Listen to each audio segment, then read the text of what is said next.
Tree rings are like nature's diary, revealing secrets about our planet's climate history.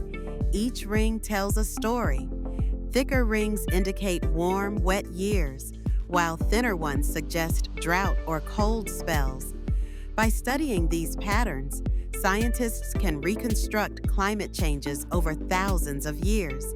Imagine uncovering a timeline of Earth's weather, from ancient droughts to periods of abundant rainfall.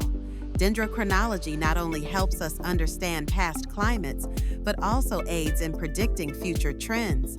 So, the next time you see a tree, remember, it holds a wealth of knowledge about our planet's history, one ring at a time.